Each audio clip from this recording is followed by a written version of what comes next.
The door opens with a soft hydraulic sigh. Cold air spills into the corridor, carrying the sterile scent of chemicals, polished metal, and machinery that has not truly rested in decades. Pale white lights glow behind layers of reinforced transparent steel, reflecting across floors so clean they seem untouched by living feet. Somewhere beyond the walls, pumps continue their steady rhythm. Somewhere, deeper still, unseen generators hum beneath stone and steel. The laboratory appears abandoned, yet nothing here feels dead. It feels paused, as though the people who built it expected to return at any moment. You settle into the darkness and listen as the sound of distant machinery fades into the background. Tonight's journey takes us into one of the most unsettling corners of Star Wars lore, the darkest experiments of the Galactic Empire. Not the famous battles that filled the Holo News or the towering star destroyers that dominated the skies, but the hidden projects buried beneath mountains, hidden on remote worlds, and erased from official records. If you have traveled with these stories before, quietly note which night this is for you. If this is your first journey, night 1 is a perfect place to begin. The Empire often presented itself as a force of order. Imperial propaganda showed clean cities, disciplined soldiers, and fleets of shining warships protecting the galaxy from chaos. Yet beneath that image lived another empire entirely. Behind security clearances and encrypted communications, scientists worked on projects that even many Imperial officers never fully understood. Entire worlds disappeared from maps. Research stations operated under false designations. Populations vanished. And at the center of it all stood Emperor Palpatine, a ruler who viewed science much the same way he viewed politics, warfare, and the dark side of the Force, as a tool to achieve power. But a question lingers before any laboratory was built or any experiment began. How did the Republic that fought to preserve civilization transform so quickly into an empire willing to conduct secret research across the stars? The answer begins during one of the most turbulent moments in galactic history. In 19 BBY, the Clone Wars ended.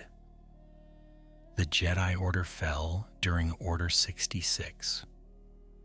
Chancellor Palpatine declared the reorganization of the Galactic Republic into the First Galactic Empire. Millions across the galaxy celebrated the announcement. Exhausted by years of war, they saw stability where others saw danger. The transition was swift, but the machinery behind it had been developing for years. During the Clone Wars, enormous military industries had already expanded beyond anything the Republic had previously maintained. Shipyards produced Venator-class star destroyers in staggering numbers. Factories built walkers, starfighters, weapons, and armor. Scientific research increasingly served military objectives. When the Republic became the Empire, Palpatine inherited not only armies and fleets, but an infrastructure capable of pursuing projects on a scale the galaxy had never witnessed before. One of the most important changes happened quietly. Research that once passed through layers of civilian oversight became concentrated inside Imperial institutions. Records vanished into classified archives. Funding flowed through channels accessible only to trusted officials. Entire departments emerged whose names rarely appeared in public. The Imperial Department of Military Research became one of several organizations tasked with turning scientific discovery into military advantage.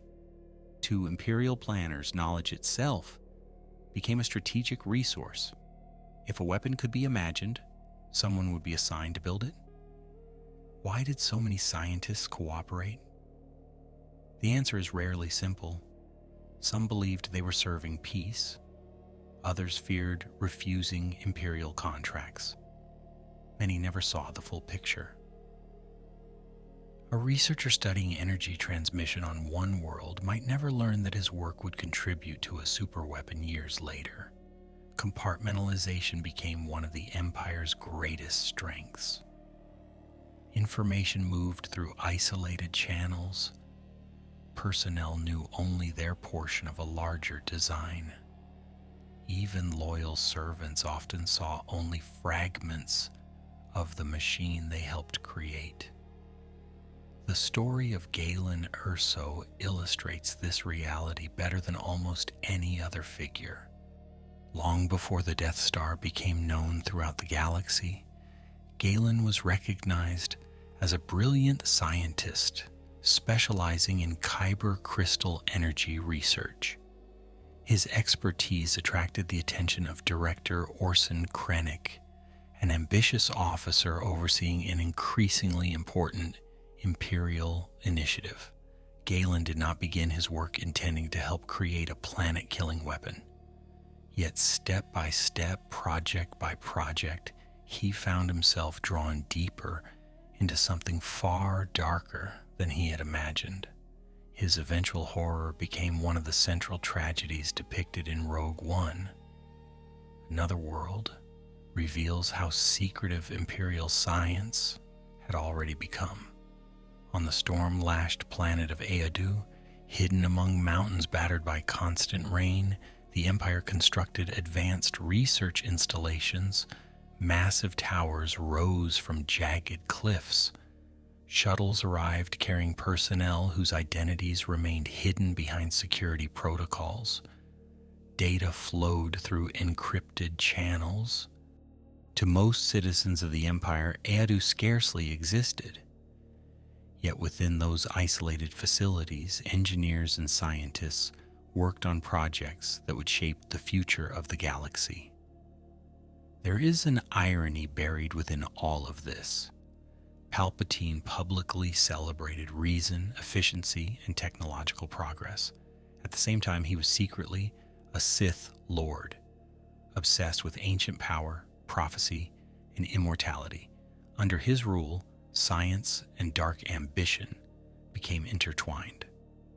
Laboratory pursued practical military objectives while also feeding the Emperor's personal goals. The distinction between research and obsession gradually disappeared. Every discovery became valuable if it strengthened Imperial control or advanced Palpatine's plans. A deeper mystery emerges when we examine the earliest years of the Empire. Was there ever a point at which these projects could have been stopped? Many historians inside the Star Wars galaxy point toward individual decisions. The destruction of the Jedi removed one source of resistance. The Senate's gradual surrender of authority removed another. Yet the machinery of secrecy often advances long before anyone realizes where it leads. By the time the Empire openly revealed its most terrifying creations, countless hidden choices had already been made in laboratories scattered across the stars. The first years after 19 BBY therefore formed the foundation of every dark experiment that followed: the laboratories on distant worlds, the classified budgets, the scientists recruited through promises, pressure, or fear, the military departments hungry for new advantages. All of it grew together beneath the banner of imperial security. Standing at the beginning of the story, it is tempting to imagine a single moment when the darkness became obvious, but the reality is more unsettling. The transformation happened gradually, corridor by corridor, facility by facility, until one day the galaxy discovered that some doors had been closed for so long that nobody remembered what waited behind them. And somewhere beyond one of those sealed doors, Hidden beneath layers of stone and steel, another project is already taking shape.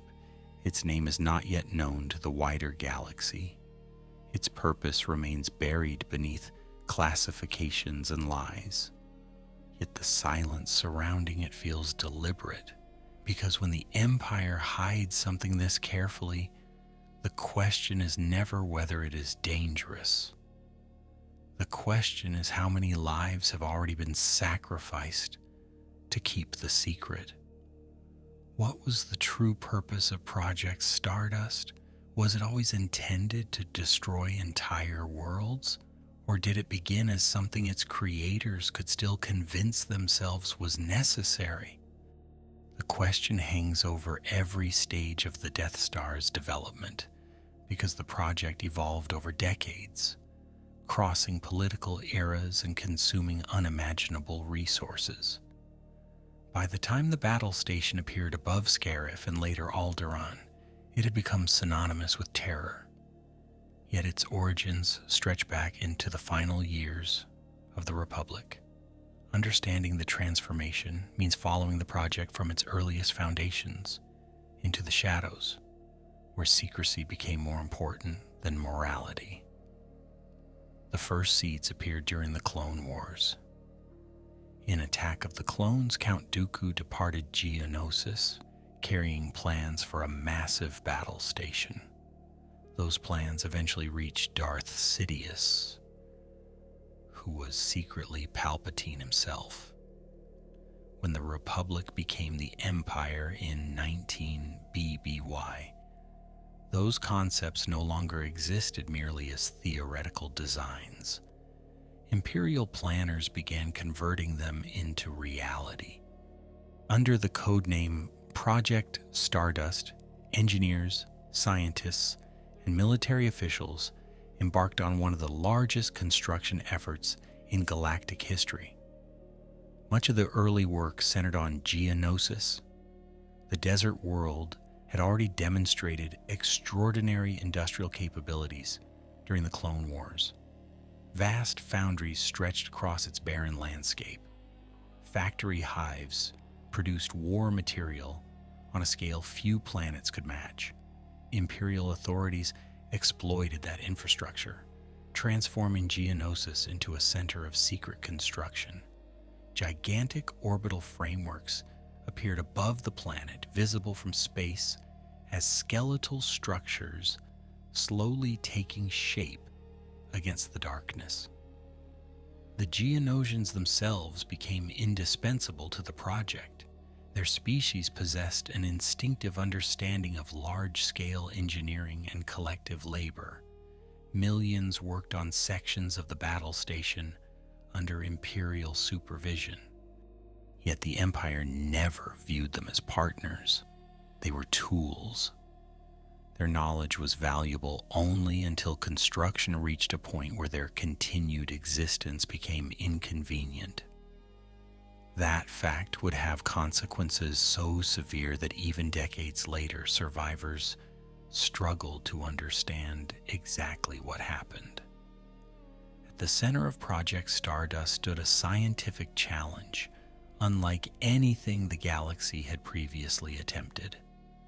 A battle station the size of a moon required enormous power generation systems, complex life support networks, and weapons capable of unprecedented destruction. Traditional turbo lasers were insufficient. Imperial researchers instead focused on kyber crystals, the same rare crystals long used by the Jedi to construct lightsabers. These crystals possessed remarkable energy amplification properties. Palpatine scientists saw an opportunity to convert that ancient connection to the Force into something catastrophic.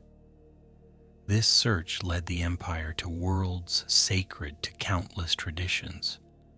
One of the most important was Jedha. For generations, pilgrims traveled there seeking spiritual insight.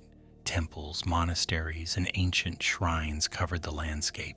The moon held deep significance for Force traditions, extending far beyond the Jedi Order Yet beneath its spiritual importance lay rich kyber deposits. Imperial mining operations expanded aggressively, tearing into mountains and sacred sites alike. Every shipment of crystal moved the Death Star one step closer to completion. The transformation of Jedha reveals something important about Imperial thinking. The Empire rarely announced its intentions openly. Instead, it justified actions through practical language. Mining operations became economic initiatives. Military occupations became security measures. Restricted zones became administrative necessities. To local populations, however, the reality was obvious. Ancient heritage disappeared beneath excavation machinery. Religious communities faced displacement. Entire regions fell under increasingly strict imperial control as the demand for kyber crystals intensified. One figure caught within this machinery was Galen Erso. His expertise in energy systems made him uniquely valuable to Director Orson Krennic, who oversaw Project Stardust. Krennic understood the project's strategic importance and relentlessly pursued scientific talent capable of overcoming its obstacles. Galen initially attempted to distance himself from Imperial service. He hid with his family on Lahamu, hoping to escape the reach of the government he no longer trusted. The Empire eventually found him. Krennic arrived personally, bringing soldiers and demands that could not easily be refused. The tragedy of Galen Erso lies in his awareness. Many individuals involved in Imperial programs never saw the final outcome of their work. Galen eventually understood exactly what was being built.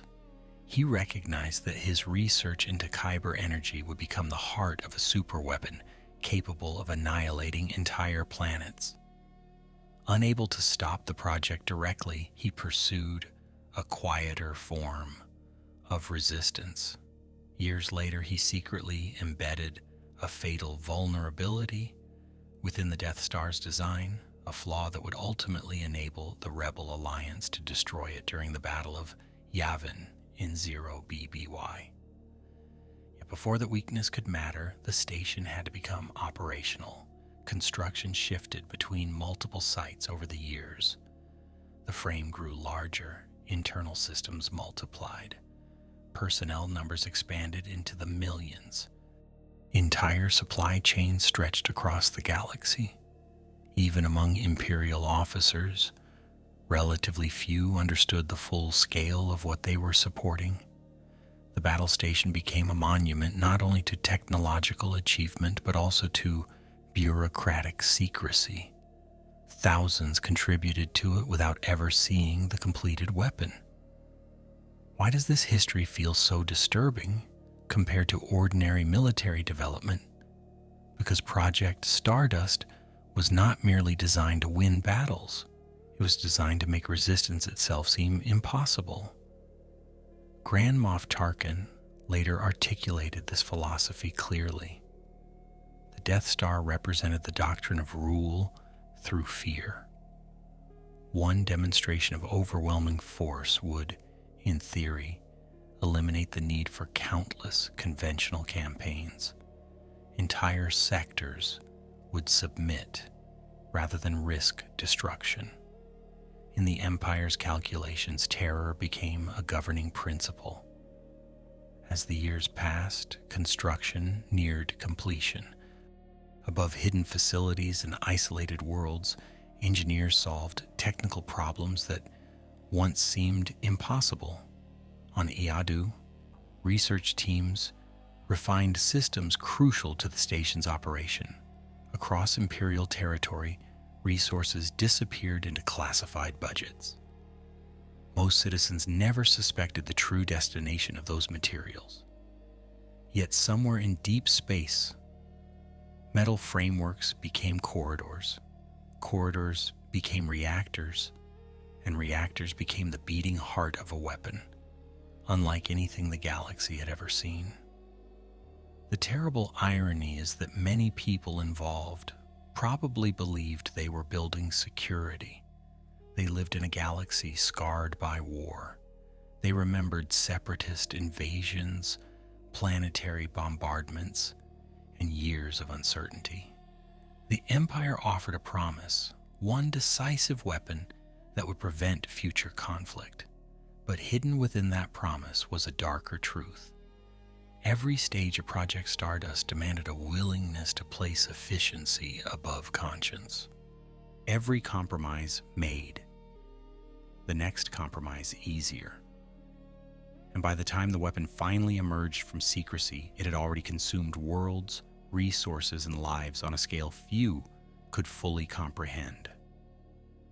Far away from the gleaming corridors of the Death Star itself, another mystery was beginning to surface. The Geonosians who helped build the station were disappearing. Entire hives fell silent. Communications ceased. Witnesses vanished. Imperial records became increasingly difficult to access. For those willing to look closely, a troubling question emerged from the silence.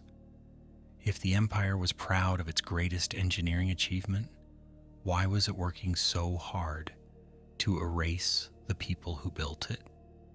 Why was the Empire so determined to erase Geonosis from history? The question becomes stranger the longer you sit with it. Geonosis was not a rebellious core world. It was not the birthplace of a major insurgency. The planet had already been defeated during the Clone Wars. Yet years after the rise of the Empire, Imperial authorities devoted enormous effort to silencing it. Records disappeared, travel restrictions intensified, and eventually an entire species seemed to vanish behind a wall of secrecy.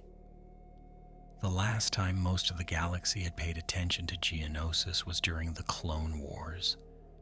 The planet's endless deserts and towering hive spires had served as the heart of the separatist war machine. In 22 BBY, the first Battle of Geonosis marked the opening of the Clone Wars. Later campaigns followed, including the brutal Second Battle of Geonosis depicted in the Clone Wars. Republic forces fought through underground factories and fortified hives.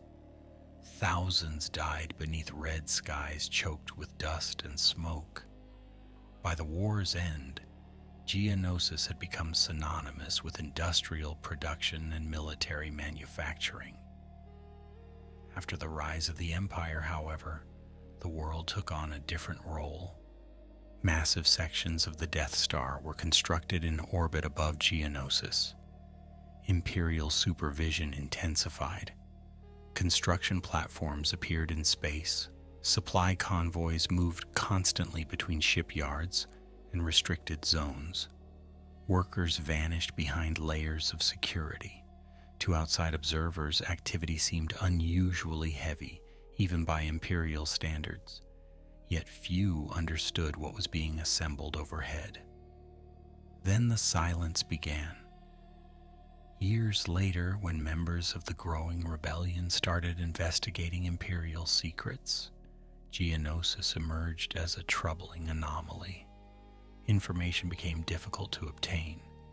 Census records no longer made sense. Commercial traffic had largely disappeared. Witnesses offered conflicting stories. Some spoke of quarantines. Others mentioned military operations. Rumors spread faster than facts. The more questions people asked, the more determined the Empire became to prevent answers. One of the first individuals to pursue those answers aggressively was Saw Gerrera. Long before the Galactic Civil War reached its peak, Saw had developed a reputation for operating where others feared to go. Unlike more cautious rebel leaders, he frequently chased mysteries directly into Imperial territory. During his investigations, Geonosis repeatedly surfaced as a place the Empire desperately wanted forgotten. The pattern was impossible to ignore. Whatever had happened there was connected to something larger. The truth began emerging during the events of Star Wars Rebels. When Ezra Bridger, Zeb Orrelios, Chopper, and Agent Kallus arrived on Geonosis, they expected to find evidence of Imperial activity. Instead, they discovered something far more unsettling. The planet felt empty. Hive cities stood silent.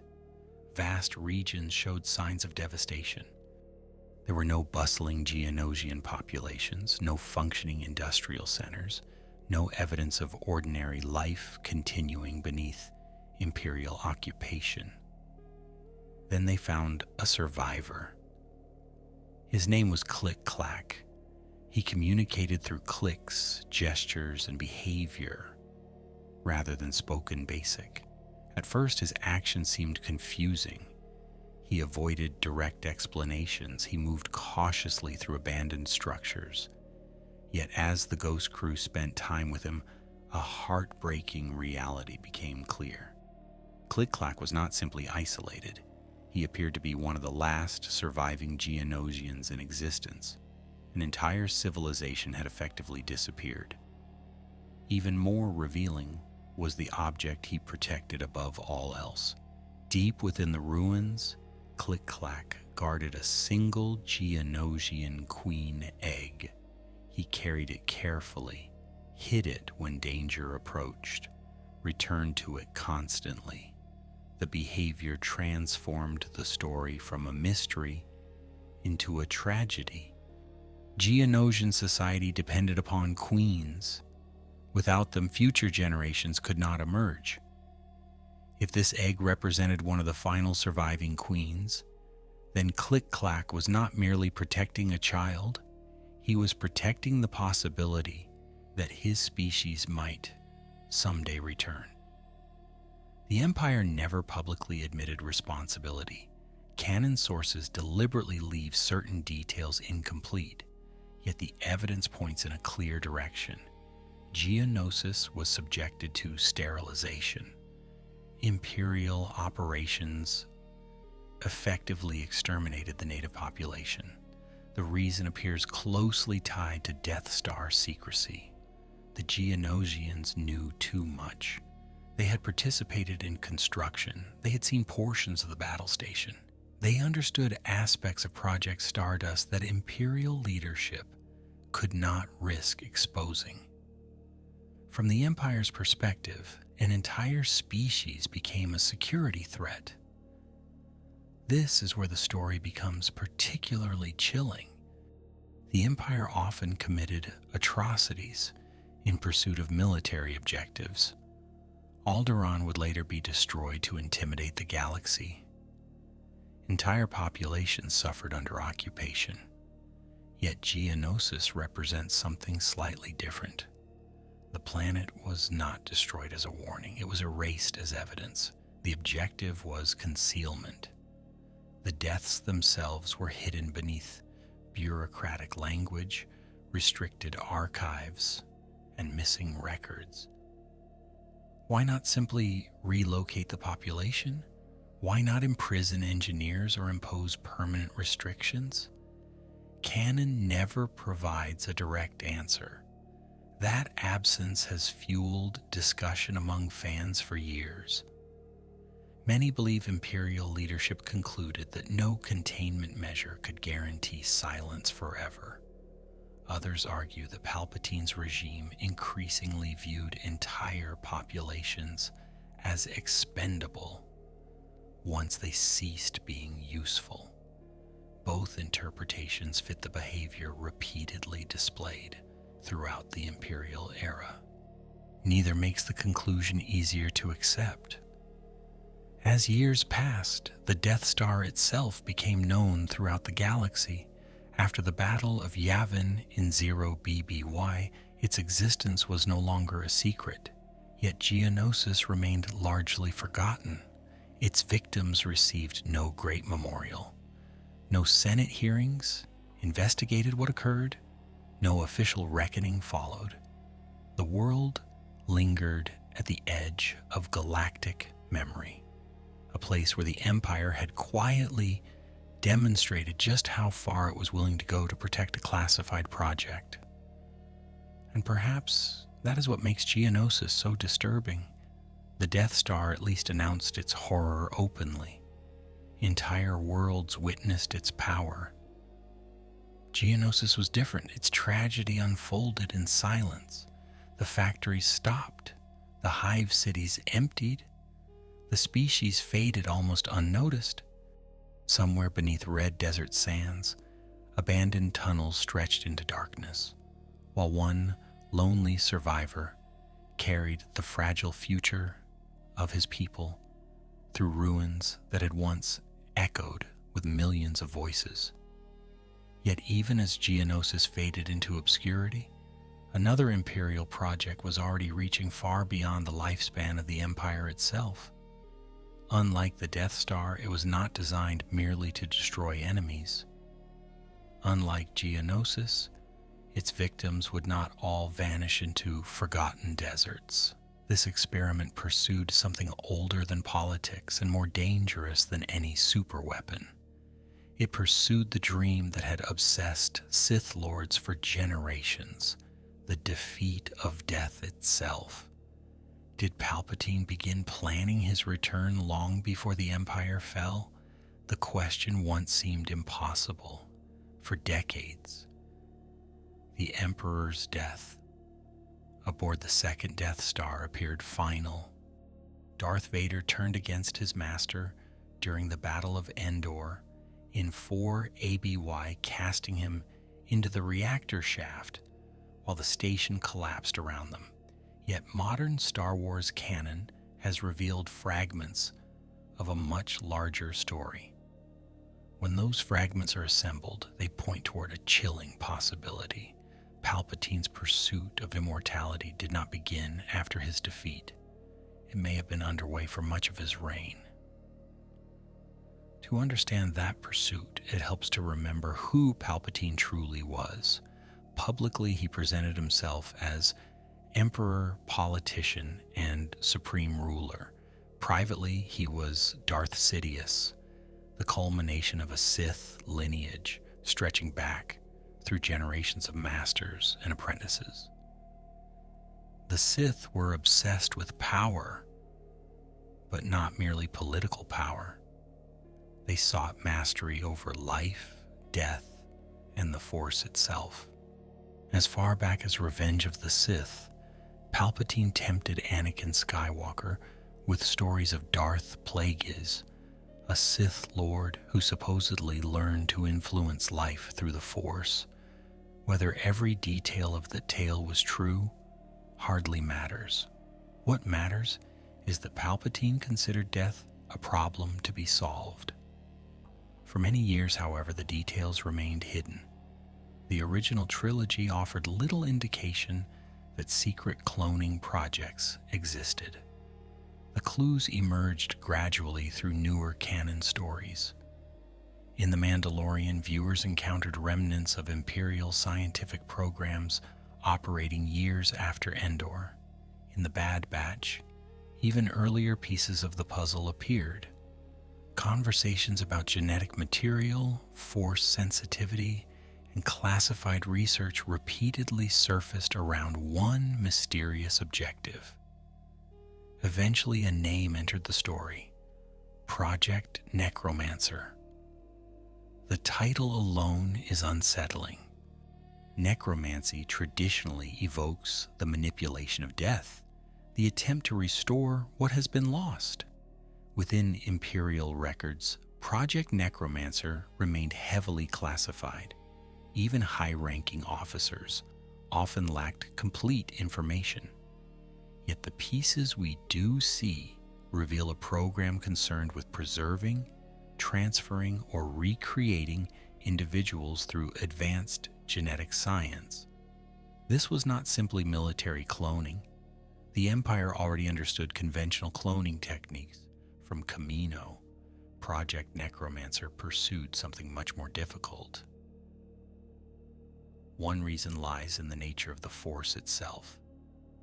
Ordinary cloning can replicate a body, The challenge becomes far greater when attempting to reproduce a being capable of wielding the Force.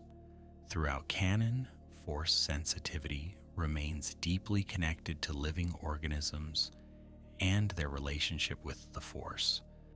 Scientists could copy genetic structures, but creating a stable body capable of sustaining immense force power proved extraordinarily difficult. The problem appears repeatedly across Imperial research efforts. Bodies could be grown. Keeping them viable was another matter entirely. The first major clues emerged through the work of Dr. Pershing in The Mandalorian. Pershing wore the insignia associated with Imperial cloning programs. He spoke openly about M-counts, a term linked to midi-chlorians and Force sensitivity. His research focused on transferring blood from highly Force-sensitive individuals into other hosts. Most of these experiments failed. Test subjects could not survive the process. Biological instability remained a constant obstacle, yet the persistence of the project suggests that failure was expected and accepted. This brings us to one of the most important figures in the entire mystery: Grogu.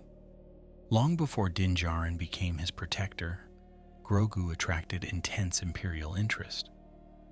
Moff Gideon committed significant resources to locating and capturing him. Scientists extracted blood samples from the child. Laboratory records repeatedly emphasized his unusually high M count. To Imperial researchers, Grogu represented something invaluable.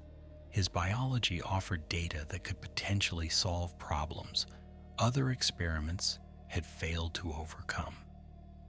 Why would remnants of a defeated empire devote so much effort to a single child? The official explanations never fully satisfy. Gideon certainly sought power for himself, yet the scale of the operation hints at larger objectives. Many fans immediately connected these experiments to Palpatine's eventual return in The Rise of Skywalker. Subsequent stories have strengthened that interpretation. The research appears less like an isolated project and more like one branch of a long-running effort spanning decades. The Bad Batch pushes the timeline even earlier. During the years immediately following the Clone Wars, Imperial scientists were already investigating advanced genetic techniques. Their interest was not limited to military enhancement or medical treatment. They sought methods capable of preserving unique biological traits across cloned bodies. Again and again, the same obstacle emerged. Replicating ordinary tissue was straightforward. Replicating something connected to the Force proved extraordinarily unstable. There is a fascinating contrast between the Jedi and the Empire here. The Jedi accepted mortality as part of life. Masters taught that death was a natural transition within the Force. Palpatine rejected that philosophy entirely. To him, accepting death meant accepting limitation. Every secret laboratory, every classified experiment, every stolen sample of genetic material served a single underlying purpose. The Emperor wanted permanence. He wanted to continue existing regardless of what fate or the Force intended. The atmosphere surrounding these projects feels different from the construction of the Death Star.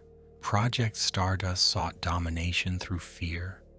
Project Necromancer sought victory over nature itself. Imagine the silence of an Imperial laboratory hidden beneath a mountain. Tanks glow softly in dark chambers. Scientists study data scrolling across monitors. Cloned tissue grows inside sealed containers. Somewhere, researchers chase solutions to problems that have defeated them for years. Above them, officers discuss budgets and logistics. Beneath it all, lies a question no report can fully answer. Can a Sith Lord truly escape death? Canon gives us part of the answer.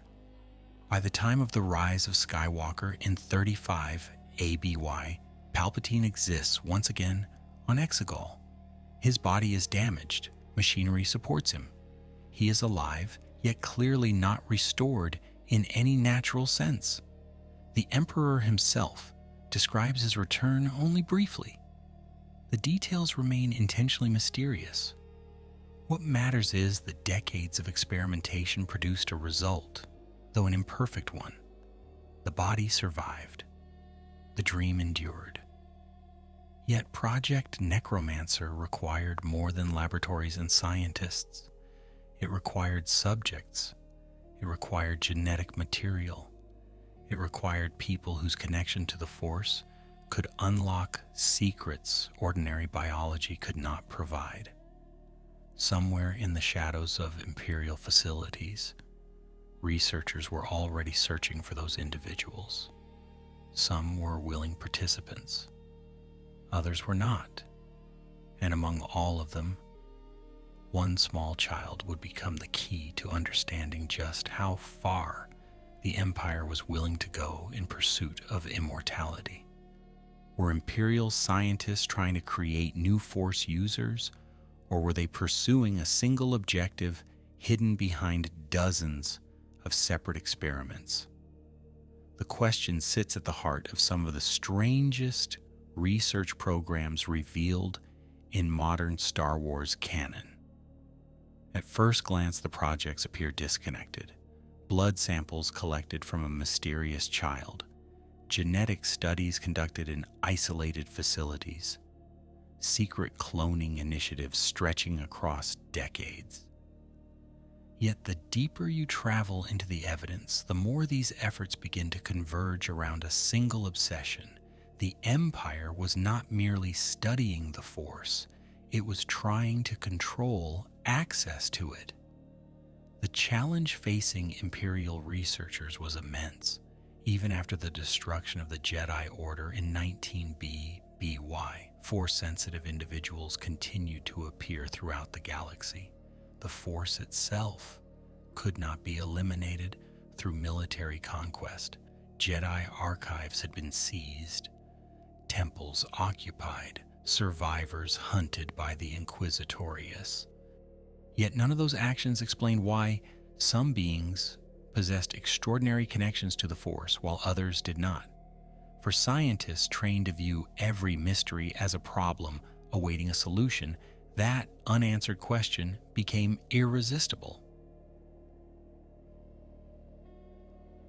One of the most revealing clues appears in The Mandalorian. Within a hidden Imperial facility on Navarro, Din Djarin and his allies discovered evidence of disturbing biological experiments. Tanks filled with malformed bodies lined the laboratory walls. Scientific records referenced transfusions and M counts. Dr. Pershing's holographic message discussed the need for a donor possessing exceptionally high Force potential. The implication was unmistakable. Researchers had been attempting to transfer biological traits associated with Force sensitivity into other subjects. The donor was Grogu. By this point in the story, Grogu already occupied a unique place within the galaxy. He belonged to the same mysterious species as Yoda and Yaddle. He had survived the fall of the Jedi Temple during Order 66. Despite his small size, he demonstrated remarkable Force abilities, including healing, telekinesis, and protective techniques rarely seen among untrained individuals. To Imperial scientists, Grogu represented something extraordinarily rare. His blood contained characteristics they desperately wanted to understand. Dr. Pershing's role is particularly interesting because he differs from many Imperial villains. He does not display the cruelty of figures such as Tarkin or Hemlock. Instead, he behaves like a scientist focused on achieving results. That distinction makes his work more unsettling, not less. Pershing discusses procedures in clinical language. Failures become data points. Biological collapse becomes an unfortunate complication. The suffering of subjects fades behind technical terminology. Throughout history, some of the darkest experiments emerged not from rage, but from detachment. The experiments themselves repeatedly encountered a problem. Test subjects could not maintain stability. Blood from force-sensitive donors appeared capable of producing temporary changes, but long-term success remained elusive. Bodies rejected modifications. Biological systems deteriorated. Subjects died. The pattern appears across multiple Imperial projects. Researchers clearly believed they were approaching a breakthrough, yet the Force refused to behave like an ordinary genetic trait that could simply be transferred from one organism to another. Why was this goal so important? One explanation centers on Palpatine's survival plans. A body capable of containing immense force power would solve one of the greatest obstacles facing Project Necromancer. Another possibility involves the creation of loyal, force-sensitive servants under Imperial control. Canon has not fully resolved the question. Both interpretations remain plausible. The important point is that Imperial leadership continued funding these projects despite repeated failure, suggesting the potential reward justified extraordinary costs. The search for force-sensitive subjects extended far beyond Grogu. During the Imperial era, surviving Force users faced constant danger. The Inquisitors hunted former Jedi. Imperial intelligence monitored unusual reports across the galaxy. Children displaying unexplained abilities attracted attention. Some disappeared into classified programs, others escaped detection. Canon intentionally leaves many details hidden, but enough evidence exists to show that the Empire viewed force sensitivity as a resource to be acquired, studied, and exploited. This philosophy represented a profound inversion of traditional Jedi teachings. The Jedi never treated the Force as property. They viewed themselves as servants of something larger. Training focused on discipline, humility, and responsibility. Imperial researchers approached the Force differently. To them, it resembled a strategic asset. If enough data could be collected, enough blood analyzed, enough experiments performed, then perhaps the Force itself could be reduced to a controllable phenomenon. The arrogance of that assumption echoes throughout nearly every dark side project in Star Wars history. There is a moment in The Mandalorian that captures the emotional reality hidden beneath laboratory reports. Grogu sits quietly aboard Din Djarin's ship. Small hands, large eyes, a child by every meaningful measure, yet somewhere in hidden facilities, officers and scientists discuss him as material. They calculate sample volumes, evaluate genetic markers, assess probabilities of success. The contrast is stark. One side sees a living being, the other sees a solution. Many fans have noted how closely this pattern mirrors Palpatine's broader worldview. Throughout the saga, he rarely values people for who they are. He values them for what they can provide. Anakin Skywalker becomes a weapon. The Senate becomes a tool. Entire planets become bargaining chips. In that context, Force-sensitive individuals naturally become resources to harvest and study. The moral boundary separating research from exploitation disappears entirely. Yet Grogu's story also reveals a limitation the Empire never fully overcame. For all its laboratories, armies, and scientists, it struggled to understand the very thing it sought to master. The Force remained elusive. It resisted classification. It refused to fit neatly into databases and medical charts. Researchers could measure blood, they could monitor biological responses, but they could not fully explain why compassion, sacrifice, and connection seemed as important to the Force as genetics or physiology. As these experiments expanded, another facility became increasingly important to Imperial ambitions. Hidden far from ordinary traffic routes, buried beneath mountains and protected by layers of secrecy, it served as the center of some of the Empire's most advanced research. Very few citizens knew it existed. Most Imperial personnel never heard its name. Yet inside its laboratories, scientists pursued the answers that had eluded them elsewhere.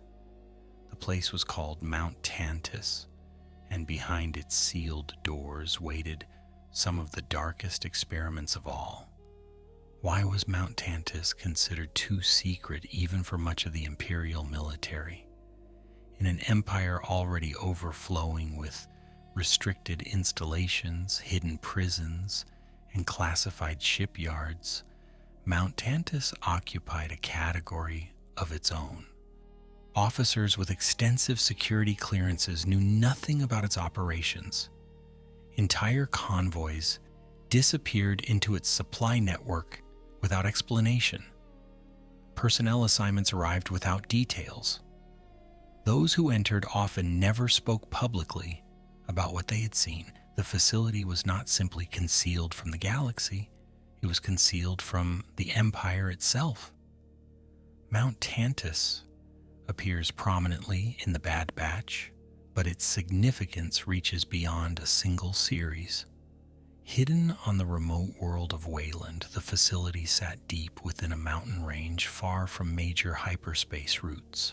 The location was ideal for secrecy. Dense forests surrounded the region. Rugged terrain restricted access. Surveillance systems monitored every approach. From orbit, the installation revealed little.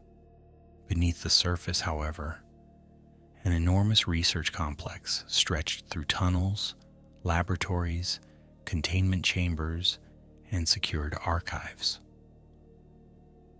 The atmosphere inside Mount Tantus feels fundamentally different from places like Iadu or Scarif. Those facilities served specific military objectives. Their existence, while secret, still connected to recognizable Imperial goals. Mount Tantus feels more intimate, more clinical. Its corridors are quieter. Its laboratories focus less on weapon systems and more on biology. Scientists move between research stations carrying samples rather than blasters. Security remains overwhelming, yet it protects knowledge rather than machinery. At the center of the installation stood Dr. Royce Hemlock. Hemlock quickly established himself as one of the most disturbing scientists in modern Star Wars canon. Unlike Director Krennic, he did not seek public recognition. Unlike Tarkin, he did not crave political authority. Hemlock's obsession was research itself. Soft-spoken and controlled, he rarely displayed anger. His calm demeanor only made his actions more unsettling. He approached suffering with the detached focus of a man who viewed ethics as obstacles rather than principles. One of Hemlock's defining characteristics was his belief that progress justified almost any cost. Throughout the Bad Batch, he repeatedly prioritized experimental results over individual lives. Subjects became data, prisoners became resources, biological samples became opportunities.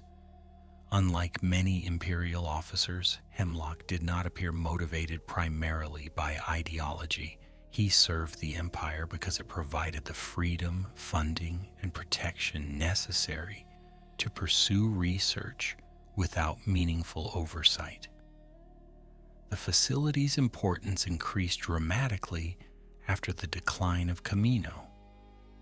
For years, Camino had been the center of cloning expertise within the galaxy. Its cities floated above endless oceans. Its scientists perfected techniques capable of producing millions of clone troopers for the Republic. Yet after the rise of the Empire, Camino's usefulness diminished. The clone army gradually gave way to recruited stormtroopers. Imperial leadership no longer needed Camino in the same way. Eventually, Tipoca City was destroyed during the events of the Bad Batch, marking the symbolic end of one era and the beginning of another. Mount Tantus inherited much of what Camino lost. Scientists, research data, and cloning expertise migrated into new Imperial programs, but this transition came with an important difference. Camino's work had operated under contracts and formal agreements. Mount Tantus answered directly to secret Imperial priorities. There were fewer restrictions, fewer witnesses, fewer opportunities for outside scrutiny. The research conducted there increasingly reflected Palpatine's personal interests rather than the needs of ordinary government institutions. As Clone Force 99 investigated the facility, they gradually uncovered fragments of its true purpose. Hunter, Wrecker, Echo, Tech, and Omega repeatedly encountered evidence suggesting that Mount Tantus functioned as the central hub of advanced genetic research. Captured clones vanished into the complex. Biological samples flowed through specialized laboratories. Security protocols focused heavily on preserving research continuity. The installation behaved less like a military base and more like the headquarters of a vast scientific enterprise. One particularly revealing detail involved Omega herself. From the beginning of the Bad Batch, Omega appeared different from other clones. She possessed unique genetic significance. Imperial researchers repeatedly sought her capture. As more information emerged, it became clear that her DNA held value connected to ongoing cloning studies. Scientists at Mount Tantus viewed her not merely as an escaped clone, but as a critical component of research efforts whose full objectives remained hidden.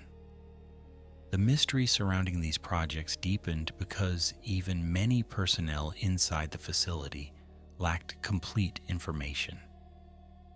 Researchers worked within specialized compartments. Security teams protected areas they could not access. Data remained segmented. This pattern echoes earlier Imperial programs such as Project Stardust. The Empire consistently treated knowledge itself as something dangerous. Individuals learned only what they needed to know. The complete picture remained visible to a select few at the top of the hierarchy.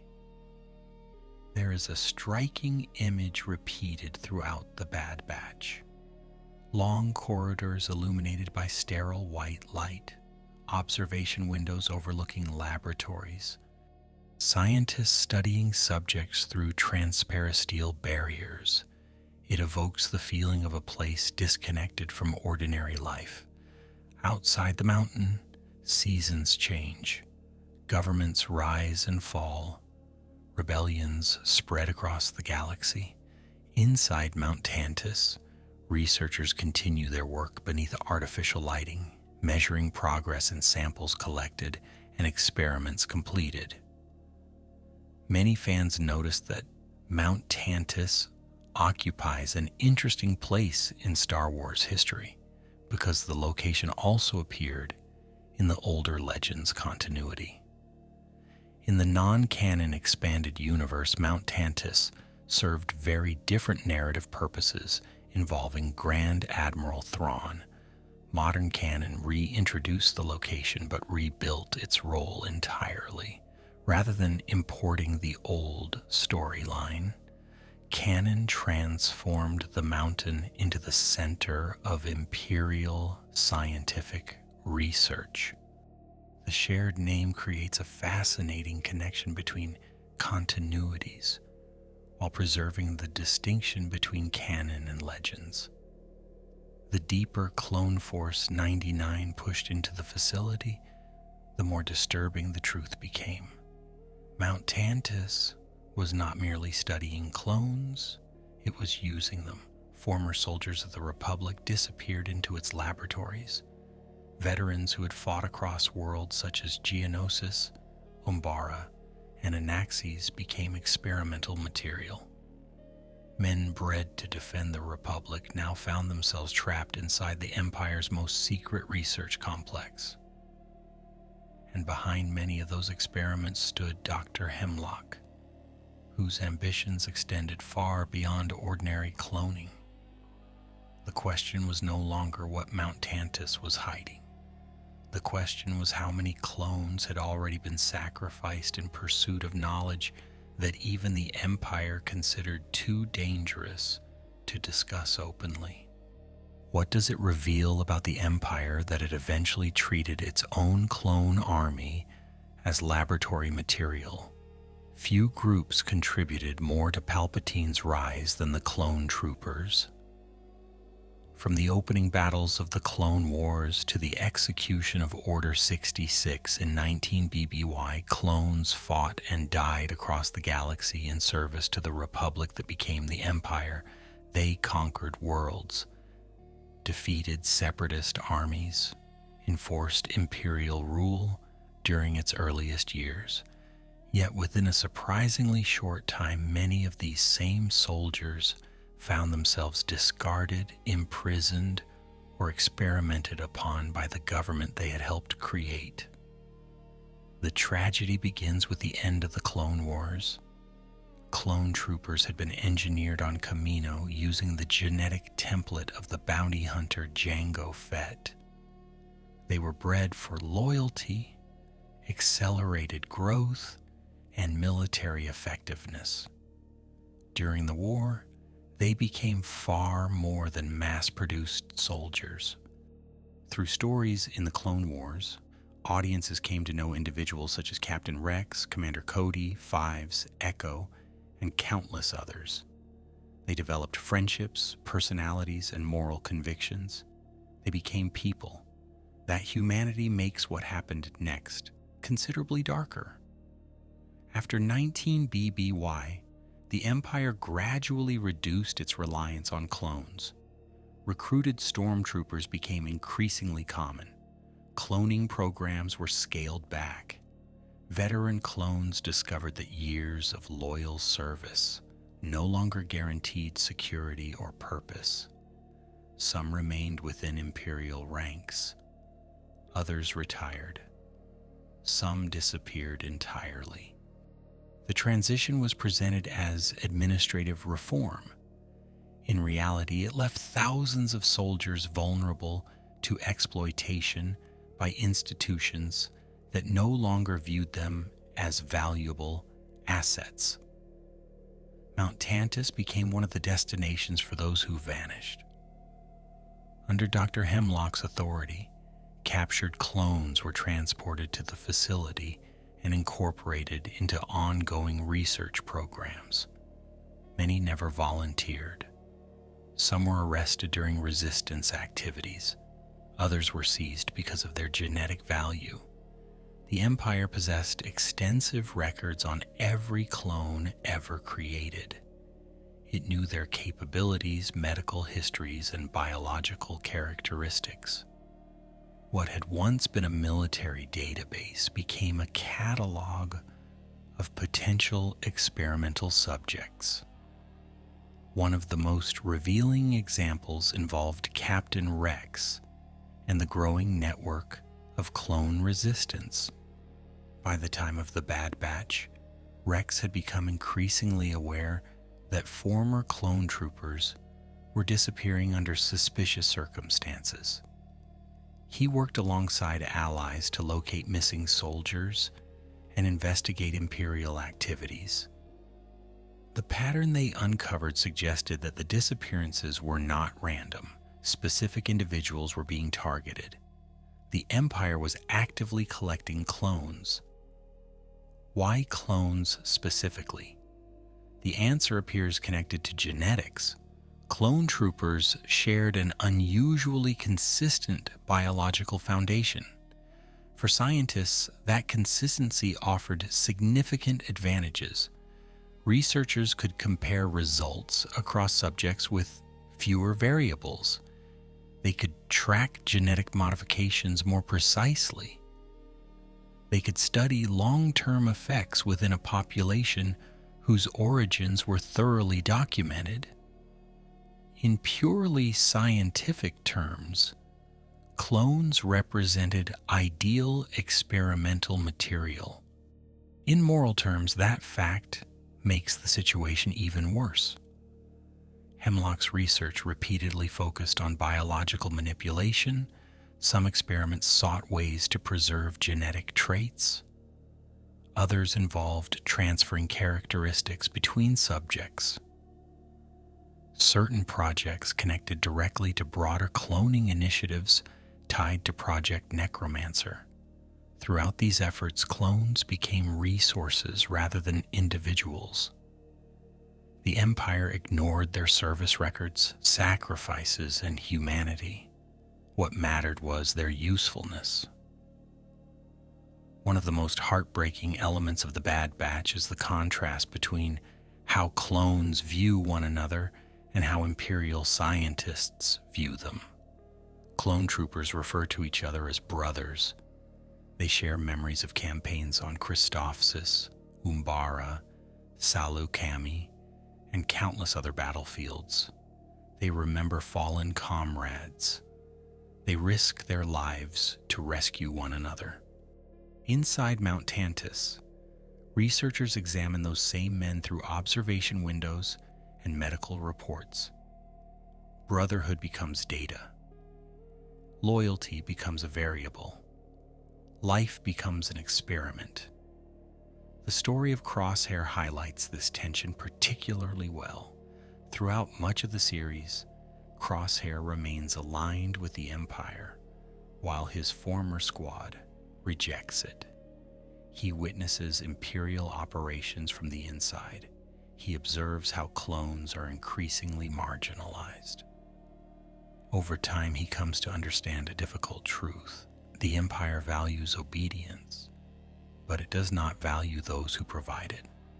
Once clones cease serving a useful function, their loyalty offers no protection. The realization fundamentally reshapes his understanding of the regime he chose to support. Another disturbing aspect of Mount Tantus involves the scale of secrecy surrounding its operations. Many Imperial officers appear unaware of exactly what Hemlock is doing. This mirrors earlier projects such as the Death Star and Project Necromancer. Palpatine consistently compartmentalized knowledge. Sensitive programs existed within layers of isolation. Individuals carried out tasks without understanding broader objectives. The structure ensured that even if information leaked, very few people possessed enough context to expose the entire operation. There is a moment woven throughout these stories that feels almost symbolic.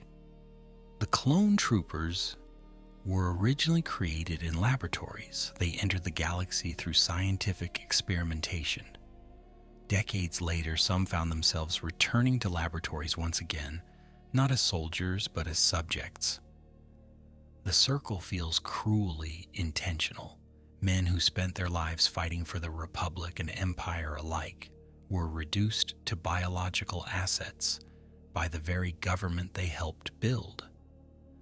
Many fans have noted that the Empire's treatment of the clones reveals one of its defining characteristics. It consumes people. Scientists become tools. Senators become tools. Entire planets become tools. Clones simply experience this reality earlier and more clearly than most. Their fate exposes the logic operating beneath imperial rhetoric. Loyalty is valuable only while it serves a purpose. Once that purpose ends, replacement becomes easier than gratitude. By the final stages of the Bad Batch, the struggle against Mount Tantus becomes about more than survival. It becomes a fight to preserve dignity in a system designed to strip it away. Clones risk everything to rescue one another. They reject the idea that their value can be measured through research outcomes or military utility. In doing so, they stand in direct opposition to the philosophy guiding imperial science. One side sees living beings. The other sees raw material.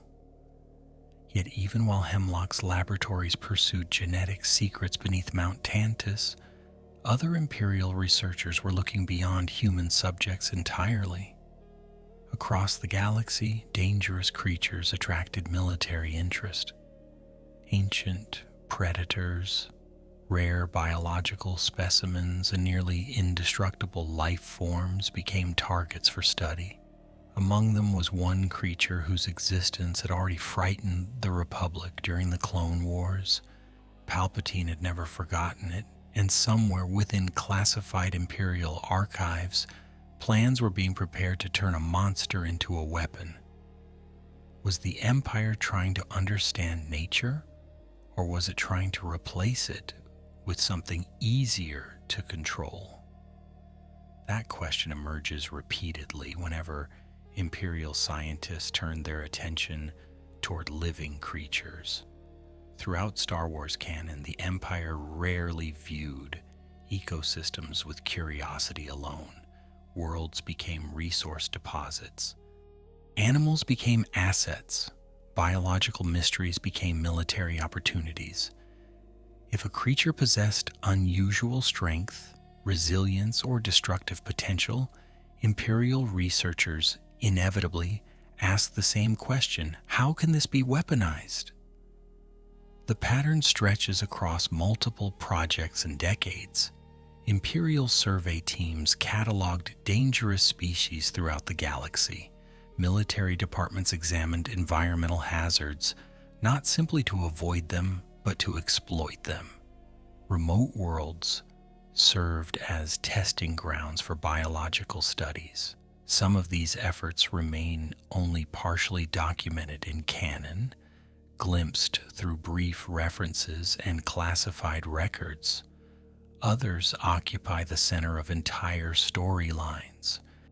Together they reveal an empire increasingly fascinated by the possibility of turning nature itself into an instrument of war.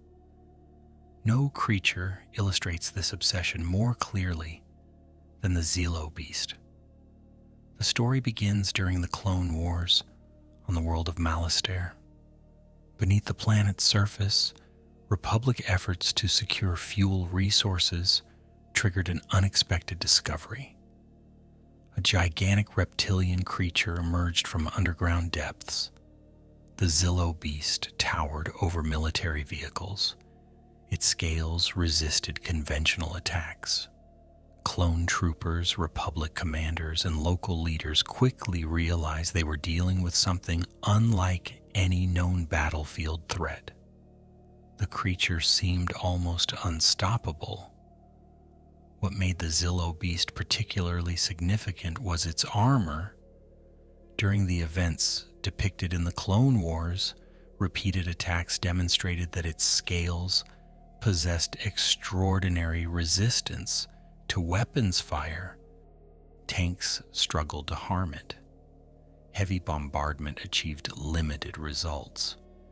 Even military planners accustomed to dealing with massive threats found themselves confronting a biological organism whose defensive capabilities rivaled advanced military technology. To most observers, the lesson was simple: leave the creature alone if possible. Palpatine drew a different conclusion. After the beast was transported to Coruscant, the Supreme Chancellor took a personal interest in its biology. Scientists studied tissue samples. Researchers examined its armor. Discussions quickly shifted toward potential applications. Could its natural defenses be replicated? Could its biological characteristics inspire new forms of military protection? Even before the Republic became the Empire, Palpatine viewed the creature less as a living being and more as a strategic opportunity. The Zillo beast eventually escaped containment and rampaged through Coruscant. Massive buildings shook beneath its movements. Republic forces struggled to stop it. Traffic systems collapsed. Entire districts descended into chaos. Eventually, the creature was killed through a specialized toxin developed specifically to bypass its defenses. The immediate crisis ended, yet one detail often goes unnoticed. Before the story concluded, Palpatine ordered the beast's body preserved for further study. That decision would echo for years. At the time, preserving the remains might have seemed like a minor detail. The Clone Wars contained countless military projects and scientific initiatives, yet Palpatine rarely pursued anything without purpose. The Order suggests that he saw long-term value in the creature's biology. Its armor represented a problem scientists had not solved through conventional engineering. Nature had accomplished something technology struggled to replicate. For an empire obsessed with superiority, that fact was irresistible.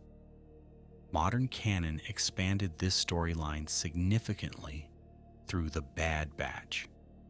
Decades after the original encounter on Malastare, evidence emerged that Imperial researchers had continued working with Zillo beast genetic material. Experiments involving cloned specimens revealed that the project had never truly ended.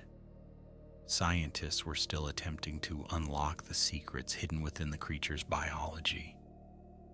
The Empire had moved beyond simple observation. It was actively trying to reproduce what nature had created.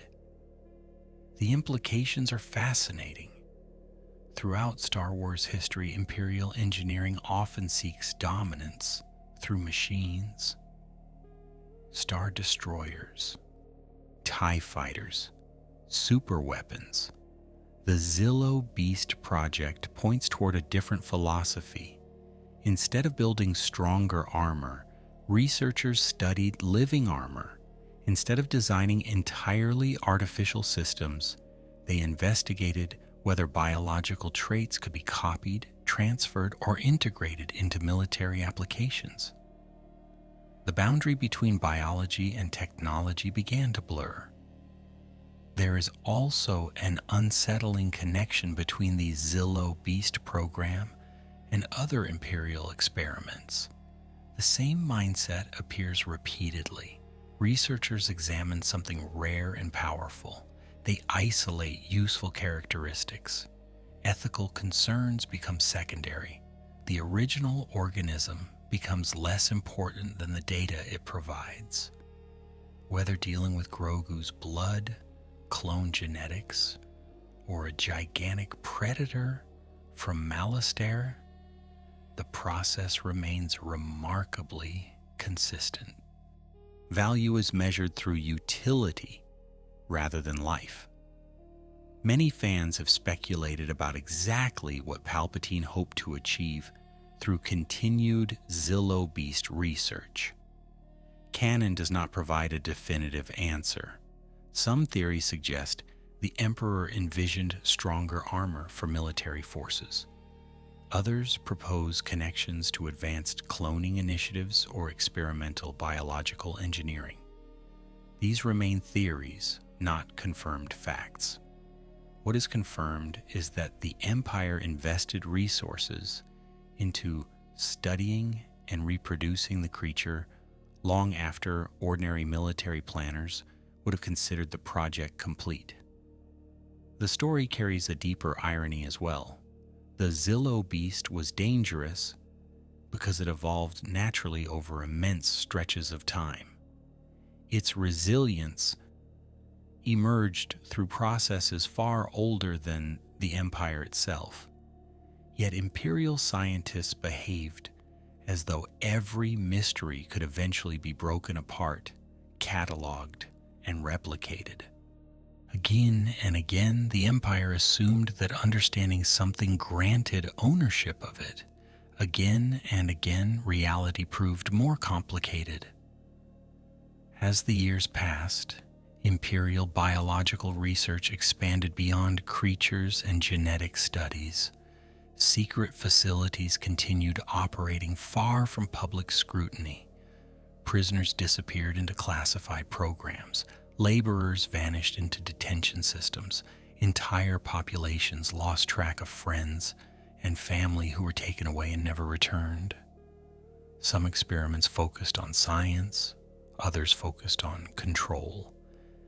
And hidden among countless forgotten records lies another disturbing question. How many of the Empire's test subjects were not monsters, clones, or Force-sensitive children, but ordinary people whose names history no longer remembers? How many Imperial experiments vanished from history simply because the subjects never returned? It is one of the hardest questions to answer in Star Wars lore because secrecy was one of the Empire's most effective weapons. A destroyed planet leaves evidence. A battle leaves wreckage.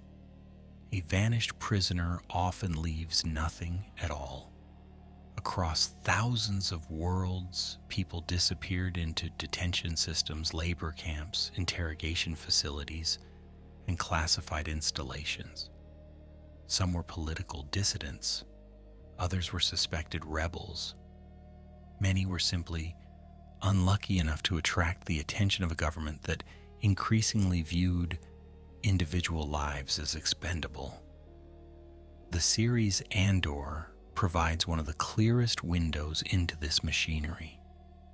Set in the years before the Battle of Yavin, the story reveals an empire operating not through spectacular displays of violence alone, but through bureaucracy, surveillance, and fear.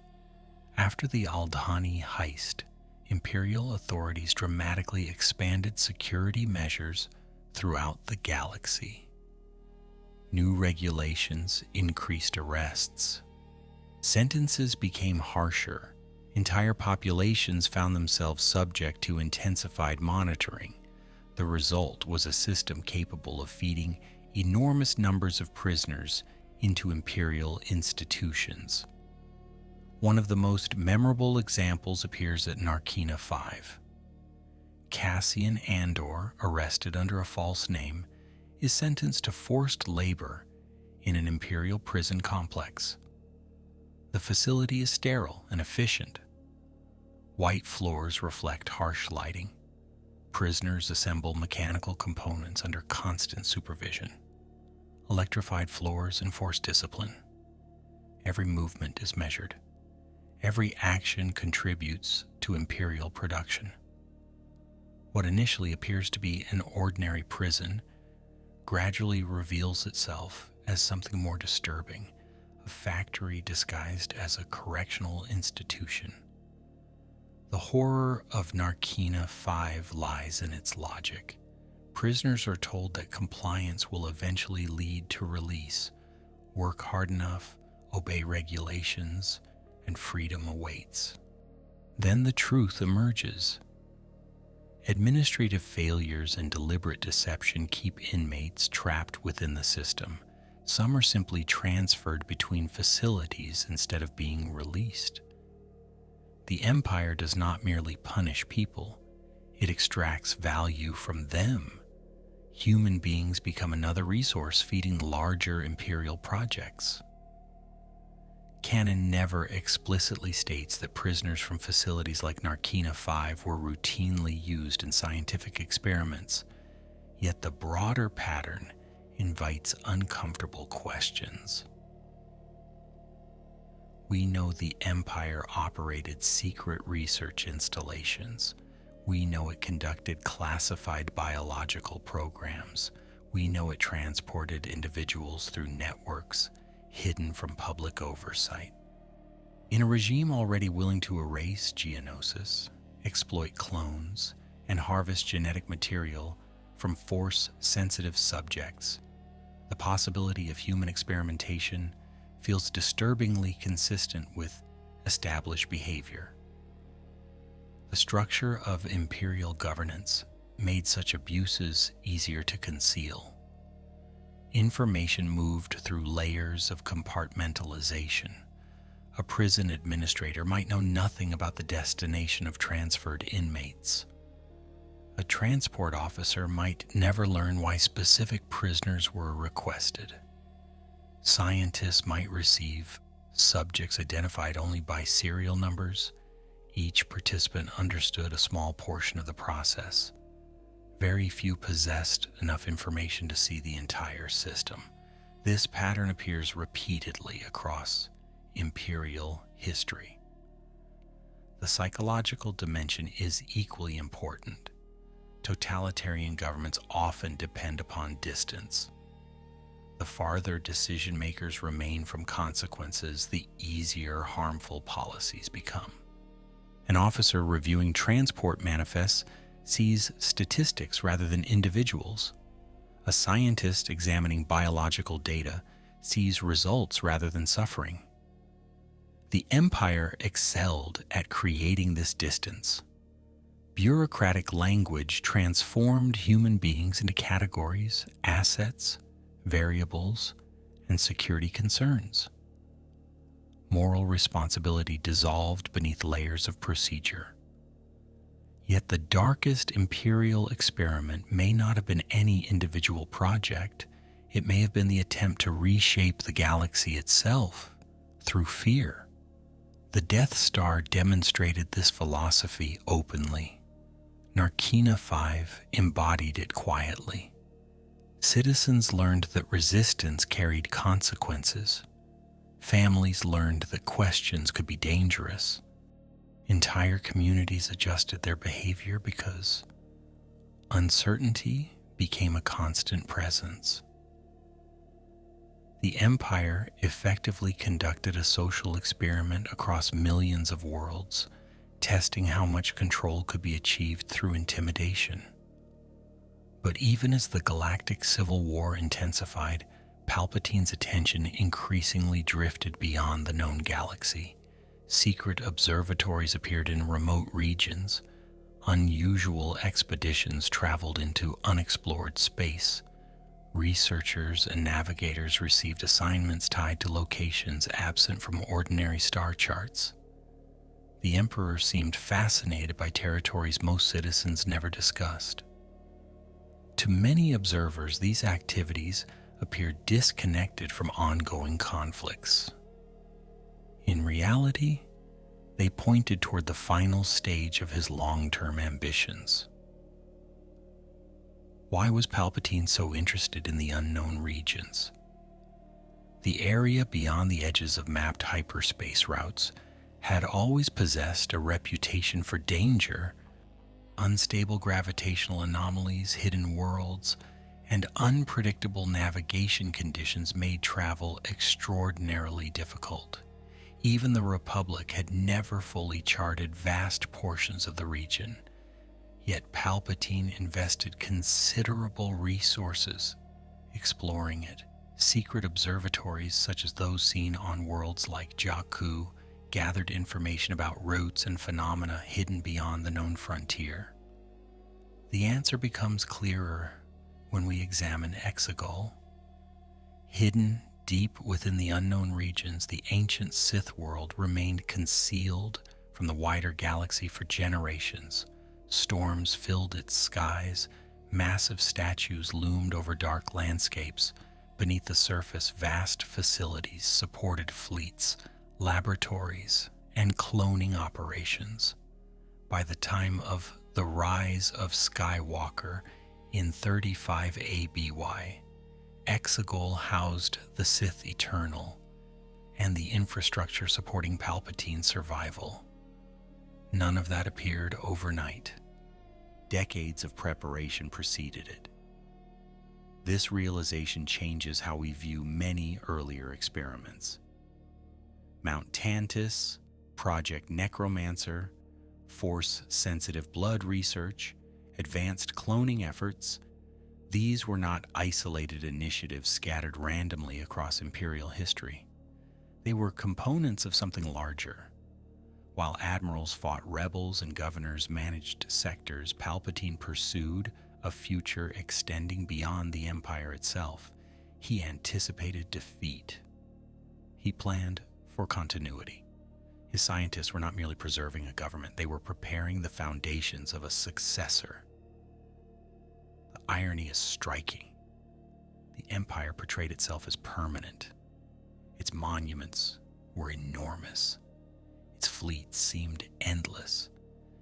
Its propaganda promised stability lasting forever, yet its ruler spent decades preparing hidden contingencies because he understood that even empires fall. Beneath public confidence lay private paranoia. Beneath declarations of order lay preparations for collapse. The greatest secret of Imperial science was not simply that it created terrible weapons, it was that those weapons served plans reaching far beyond the lifespan of the empire that built them. And so we return to a quiet corridor beneath stone and steel. The laboratory lights still glow softly behind sealed transparasteel. Air circulates through empty chambers. Data archives wait in darkness. Somewhere, abandoned research stations stand silent on forgotten worlds, yet the deeper truth revealed by these stories is that Imperial experiments rarely ended when projects were canceled or facilities closed. They lingered, they evolved, and long after the Empire itself appeared to die at Endor, its darkest ambitions continued breathing in hidden places beyond the edge of the map. When you look across all of these stories together, a pattern emerges that feels older than the Empire itself. The Death Star, the sterilization of Geonosis, the laboratories of Mount Tantus, the experiments on clones, the pursuit of Force-sensitive blood, the hidden vaults beneath Exegol. They appear at first like separate chapters scattered across different corners of the galaxy. Yet they are all expressions of the same idea. Again and again, the Empire attempted to solve every problem through control. It sought control over worlds through fear, control over populations through surveillance, control over nature through science, and ultimately, control over death itself. The darker these projects became, the more they revealed a simple truth at the heart of Star Wars. The desire for absolute control is the defining temptation of the dark side. That is why Palpatine's greatest experiments were never really scientific. The machinery, the laboratories, and the research data were only tools. Beneath them lived a deeper ambition. The Sith do not merely seek power over others, they seek freedom from limitation. They reject the idea that some things cannot be owned, conquered, or preserved forever. The Force teaches balance, change, and acceptance.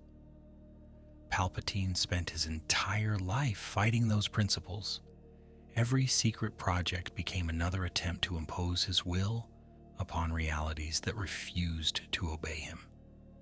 Even when he achieved remarkable successes, they always carried the mark of incompleteness, as though the galaxy itself resisted being bent entirely to one man's desires.